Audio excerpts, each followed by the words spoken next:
Thank you, Mr. Speaker, for giving me this opportunity to contribute to the ongoing debates.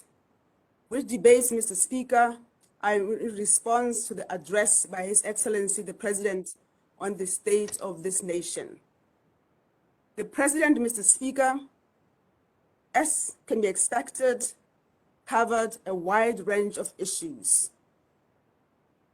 As it is not possible for one to debate all or even most of the issues, I will limit my debate to the issues of good governance and the rule of law.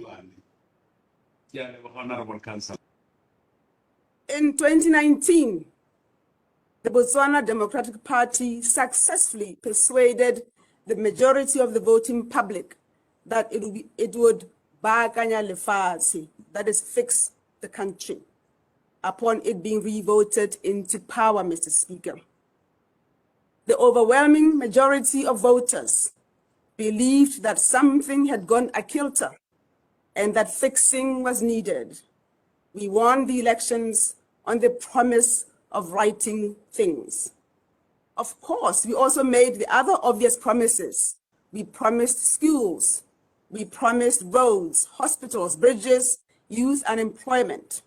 But the most fundamental promise, the promise that all other promises were anchored on, was the promise that we would restore good governance and the rule of law. Indeed, Mr. Speaker, the President has, at paragraph 139, under the topic governance, peace, and security, restated the promise in the following words, and I quote, Mr. Speaker, with your permission, open quotes. Please do. Our development as a country is premised on participatory democracy, the rule of law, transparency and accountability, public safety and protection, as well as international relations and cooperation, end quote. Mr. Speaker, perhaps we should first agree on what constitutes good governance and the rule of law. Mr. Speaker, I believe we can all agree that governance means the process of decision-making and the process by which decisions are implemented or not implemented, as the case may be. In Botswana, we speak of tsamaiso. In this context, I'm talking about governance of a nation, of a country, of a state, tsamaiso ya lefatshe. A few examples of governance, Mr. Speaker. The processes of initiating and prosecuting a criminal case. The processes of appointing or removing public officers or officers of state-owned entities. The processes of procurement of or disposal of goods and services, and the processes of termination of services. The process of blacklisting companies and barring them from trading with government.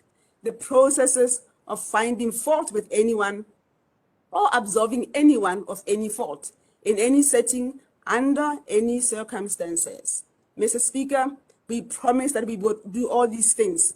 We promised good governance. Mr. Speaker, we can all agree that good governance can be measured by the following factors. 1, the rule of law. 2, participation. 3, transparency. 4, responsiveness. 5, consensus orientation. 6, equity and inclusiveness. 7, efficiency. And 8, accountability. This then is what we promised the nation in 2019, that we will run this country with decision-making and decision implementation processes with the full participation of the nation's citizens in a manner that promotes consensus building on key issues while being transparent, responsive, efficient, equitable, and inclusive, with the rule of law prevailing, and lastly, with accountability mechanism being firmly in place. Mr. Speaker, the nation may wish to be reminded, what did we mean by the rule of law? What did we mean by accountability? What did we mean by ho baakanya lefatshe? Mr. Speaker, when we promised this nation the rule of law, we meant that we will run this country not through whims and fancies, not through force or fear, not through threats and intimidation, but rather that all persons, institutions, and entities would be accountable to laws that are, one, publicly promulgated, two, equally enforced, and lastly, consistent with international norms and standards. In other words, we promise the nation that no one would be above the law. We promise that no institution would disregard its mandate as set out in the laws that set it up or regulate it. We promised that neither in the letter of the law nor in the implementation of same would we allow anyone or institution to operate in a manner that undermines and or assails 8 key factors of good governance set out above. To allow that, Mr. Speaker, would be an affront on good governance and the rule of law. Mr. Speaker, it is my view that in the case of the Directorate of Intelligence Services, commonly known as the DIS, we have failed to deliver on this promise. Let me repeat, Mr. Speaker. We, as government, all 3 arms, have failed in delivering good governance in respect of the DIS. This failure, I have said, is so critical that it threatens the security of every individual in this country, mine and yours, indeed, included, as well as that of the state itself.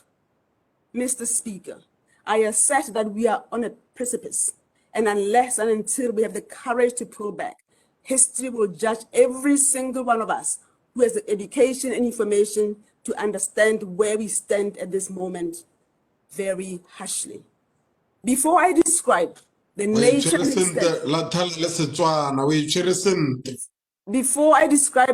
and extent of the failure as I see it, let me start, Mr. Speaker, by reminding all of us what creature was actually created by the law that went into effect on the 1st of April 2008. Mr. Speaker, let us start with the law that sets up this institution so that we can examine its mandate and the oversight mechanisms intended to ensure its effectiveness. The DIS is a creature of statute, having been established by the Intelligence and Security Services Act of 2008. What is little known is that the Act did not just create the DIS. It further that it did not actually create any independent and self-regulating entity. It did not do that. The Act that created the DIS, in addition, created a network of entities which were meant to oversee, to direct, to regulate, and guide the DIS. These mechanisms include, 1, the Central Intelligence Committee, or the CIC.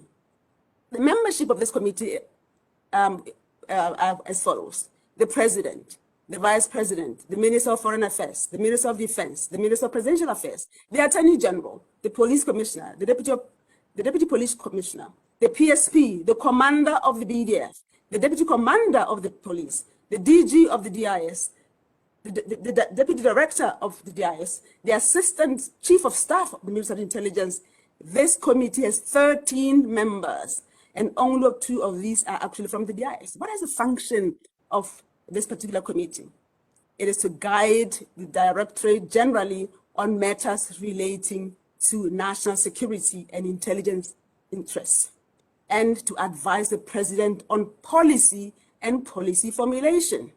Then we have another institution created by the same Act. It's the National Intelligence Community.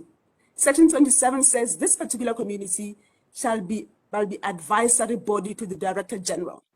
So the Director General is advised by this committee. It's got 8 members, and the members are as follows, Mr. Speaker. The DG himself, the Deputy DG of the GIS, the head of the Crime Intelligence Bureau, the Assistant Chief of Staff of Military Intelligence, the PS Foreign Affairs, the Assistant Director of DCEC, the Chief Immigration Officer, and Commissioner of Births. What are the functions of this particular body?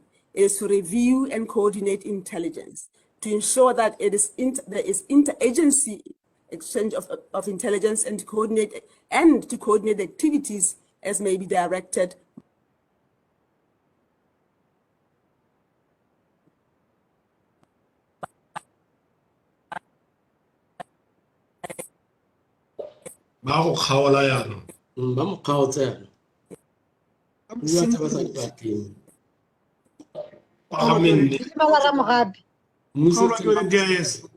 Vous êtes un homme Didi Nagara Mohati.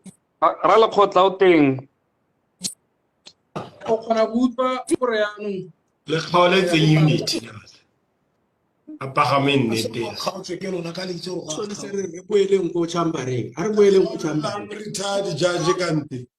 Didi mangwana motho a tibile. Mr. Speaker, I'm going to stop my video to promote better internet. Yes. I get what is the fastest map. Mr. Speaker, I was on the third entity, the Intelligence and Security Council. The membership at the PSP, the Attorney General, the DG of the DRS, and the Deputy DG of the DRS.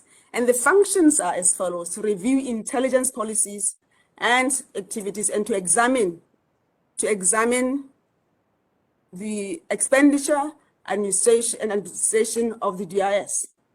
It is this council that recommends candidates to the president for appointment and the terms thereof to the position of DG. So there's a very powerful entity, Mr. Speaker. Then there's another entity, the tribunal, under the same act.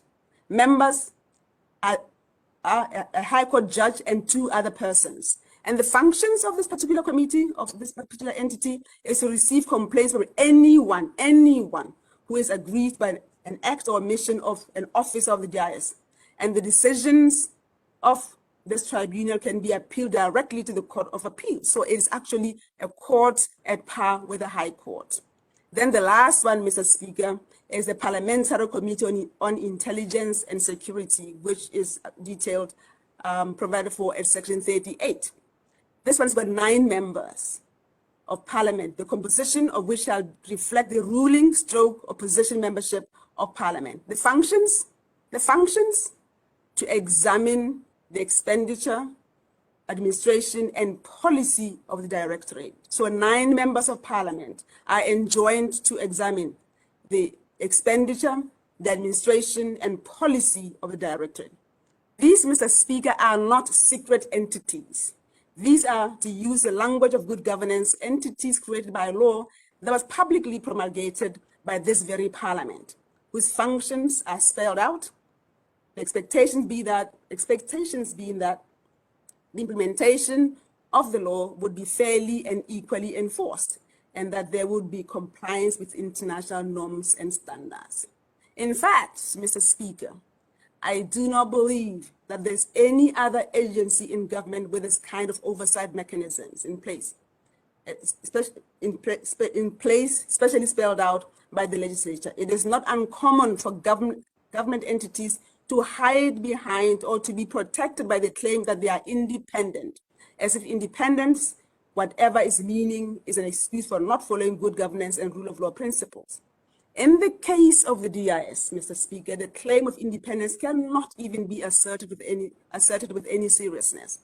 The DIS, in terms of the law that created it, is open to oversight, to direction, to guidance, to advice and scrutiny by the President, the Vice President, 3 cabinet ministers, the Attorney General, the Chief of Police, the Chief of the Army, a High Court judge, 9 members of Parliament, the PSP, at least 2 permanent secretaries, the DCEC, BERS, the head of immigration, the military intelligence, the crime intelligence bureau, and that, Mr. Speaker, is not even the complete list. It is of relevance, Mr. Speaker, that the act creating the DIS did not only create this elaborate network of oversight mechanisms, it also provides as follows. And I quote, Mr. Speaker, with your permission, as Section 5, subsection 2. With your permission, Mr. Speaker. You quote, Honourable Member? The open quotes. The Directorate shall not, in the performance of its functions, be influenced by considerations not relevant to such functions, and no act shall be performed that could give rise to any reasonable suspicion that the Directorate is concerned in furthering, protecting, or undermining the interests of any particular section of the population or of any political party or other organization in Botswana, end quote. Mr. Speaker, may I again quote Section 7D of the same Act. With your permission, You Mr. quote, honorable member? Open quotes. The Director General shall take all reasonable steps to ensure that the actions of the Directorate are limited to those necessary for the proper performance of its functions under this Act or any other written law, and that no information is gathered by the Directorate except as may be necessary for the proper performance of its functions, end quote. But how, Mr. Speaker, and why have we failed in delivering our good governance in respect of the DIS, one may ask. Mr. Speaker, we as a government have failed to influence the public's perception of the DIS from the get-go. The public has always viewed the DIS as a monster. We fear it, and that became a self-fulfilling prophecy. We speak about it in whispers. We expect that they are listening to us as we converse on what should be private phones. Good governance is about transparency, Mr. Speaker, and there is absolutely very little, if anything, transparent about the DIS. We have allowed the DIS, Mr. Speaker, to operate outside the law. Absolutely no one, not even a judge, even the highest judge in this country, has the powers or should have the powers to, for example, direct the hiring or the firing of anyone outside legally laid down procedures, or direct the blacklisting or inclusion of any one company outside legally laid down procedures. Listen to private conversations outside legally laid down procedures. Arrest, detain, search, and generally interfere with personal liberties outside legally laid out procedures. And lastly, procure property with government funds or otherwise use government resources without reference to relevant laws and procedures. Mr. Speaker, we all must care because when the DIS flouts the law, you and I pay the price, monetary otherwise. Botswana has said, Botswana is suffering reputational harm. Individuals suffer loss of liberty. Individuals have to pay unnecessary legal fees. Individuals who have been suspended or fired unfairly suffer loss of income. The state has to settle a case that should never have been initiated in the first place. The state has to pay legal fees because there's always a lawyer keen to argue a case, any case, regardless of how ridiculously unjustifiable it is. Even this constant surveillance is costing somebody money. Imagine the loss even to companies, phone companies, because nobody's using their phones. People speak in code. Botswana conversations must be the most boring conversations in the world because everybody expects that they are being listened to. The DIS, Mr. Speaker, is an institution like any other, created by law and with functions spelled out in the law. It has absolutely no mandate to disregard the law. It is doing that because it can. And it can because we are failing in our collective duties to rein it in. What can be done? I offer, Mr. Speaker, the following solutions. First, the DIS must be subjected to a commission of inquiry, which inquiry will look into its policies, its regulations, activities, etc., with a view to examine the reason for its derailment from its core functions and the failure of the current accountability mechanisms. Mr. Speaker, I will not yield for any clarifications. I will take those at the end of my presentation, Mr. Speaker, if my fellow. Yes, thank you, very much. Thank you. The President, as the chair of the Central Intelligence Committee, must get full and honest advice on what is needed for this committee to deliver on its mandate. This is the one committee that can fix what is happening at the DIS. 3, Honorable Salshando, in his capacity as a leader of the opposition, should review his position on the opposition's membership of the Parliamentary Committee on Intelligence and Security. The nation urgently needs 9 members of this House to examine the expenditure, the administration, and the policies of the DIS. 4, the Minister of Presidential Affairs must mount a national campaign to educate the public on the law governing the DIS. Why? Citizens must know that in terms of the law, what this agency can or cannot do. It is the country's duty to dispel, it's the ministry's duty to dispel the current myth that the DIS is independent, is unregulated, and is above the law. The Attorney General must do his job. He sits in 2 of the critical oversight entities of the DIS. So must the PSP. All members of the public with complaints against the DIS should lodge them with the tribunal. We can only appreciate the extent and scale of the problem if members of the public come forward. I call upon all lawyers, or every lawyer with a conscience, to offer free legal advice to complainants. The DCC must assert its authority and stop allowing itself to be undermined by and bullied by the DIS. State-owned enterprises and independent departments must stand up to the DIS bullying and must put in place procedures and processes that push back at DIS interference. I have in mind BERS, CEDA, NDB, BDC, PPABD. These are among the ones I have in mind. They must stop being intimidated by the current practice by DIS of producing badly drafted, sorry excuses of intelligence briefs used to direct decisions. The DPP's office must re-evaluate its relationship with the DIS with a view to ensuring that it can trust the evidence brought to it, both in probative value and the manner that it was collected. Allegations of fabricated evidence and forced search warrants must strike fear in the hearts of all who believe in the rule of law. Journalists must refuse to be used as agents masquerading as sources.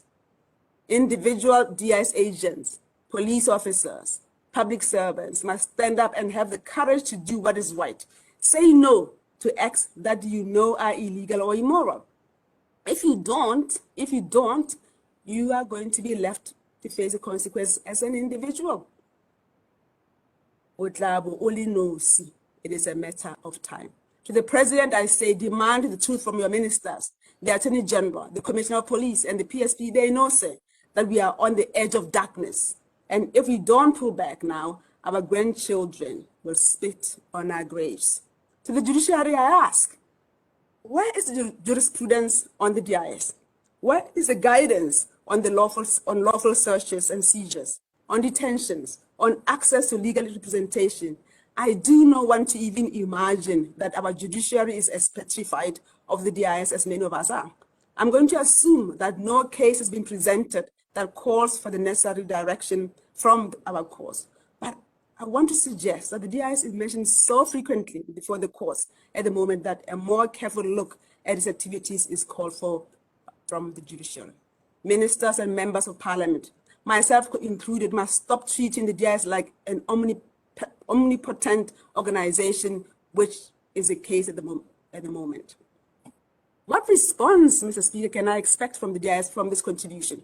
Mr. Speaker, I, together with anyone who says I'm in support of my views on this issue, can expect to suffer any or all of the following: more phone surveillance and other surveillance, BERS to make their lives very difficult, CEDA to send their application for loan to vetting to the DIS. If they already have a CEDA loan, they can expect for targeted tracking.